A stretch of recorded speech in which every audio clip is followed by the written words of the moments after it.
Amis téléspectateurs, quand on dit que voilà, le Congolais se déplace aussi pour tout ce qui est aspect politique, on se rend compte que si à l'université d'été à La Rochelle, on rencontre de jeunes Congolais qui se battent aussi pour l'exercice démocratique. Là, on a vu M. Kambalalis faire l'intro, l'ouverture de cette université d'été du Parti Socialiste.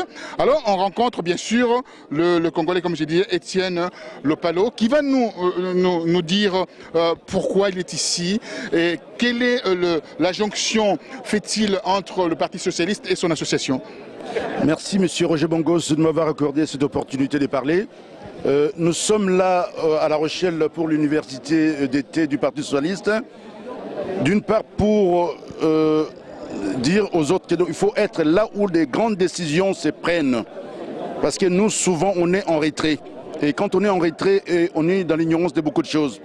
Mais il faut être là où les décisions se prennent. Là où on parle des grands débats, des grandes affaires qui concernent le monde. Entre autres, nous, comme nous sommes des Congolais, il y a des grands enjeux pour demain pour la République démocratique du Congo. Raison de notre présence ici. Alors la raison est claire, bien sûr, il vient de les spécifier, monsieur Lopalo. Monsieur Lopalo, dans son esprit, veut que la communauté congolaise puisse s'intéresser à la politique française. Bien entendu, on vit en France, on doit comprendre comment la politique fonctionne pour l'appliquer, la transposer en RDC. En ayant bien sûr avec les éléments de chez nous. Dites-moi, votre association fait quoi ici en France réellement? Notre association, donc, son but premier, c'est d'abord de sensibiliser, d'informer les compatriotes pour la problématique de la retraite. Beaucoup ignorent que la retraite, c'est un enjeu capital pour demain. Nombreux, nous sommes venus il y a longtemps et nous avons connu des moments très difficiles. Entre autres pour avoir des documents administratifs pour travailler, pour s'insérer dans la vie professionnelle. Cela nous a coûté beaucoup de temps. Et quand on fait la sommation de tous ces temps perdus par rapport à ce qui va nous arriver demain, entre autres les tsunamis sociaux, un danger que beaucoup ignorent.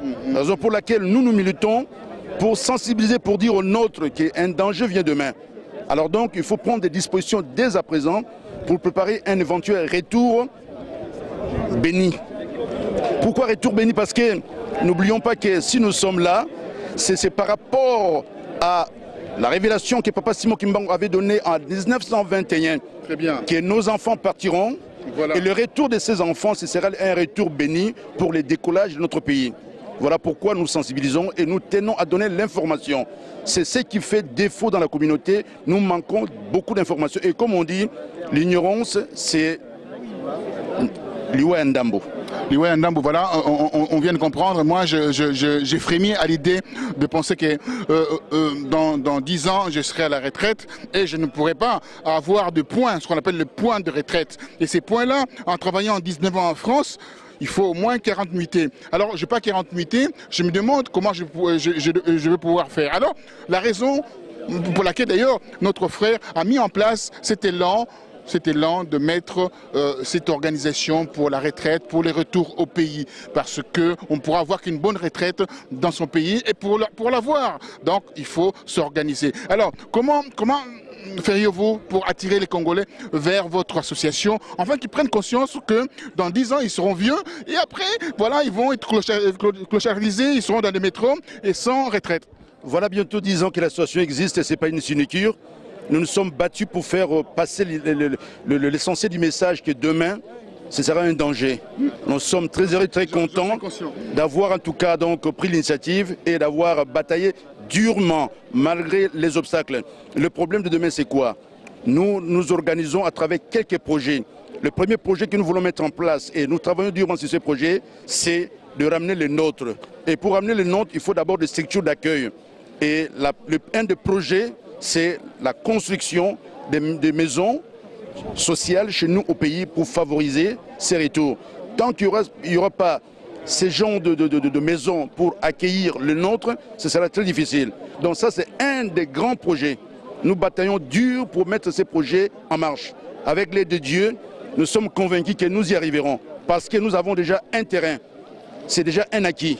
Et là, maintenant, nous cherchons des financiers pour nous accompagner dans le cadre de ces projets. Merci, vous voyez, donc c'est une très bonne initiative.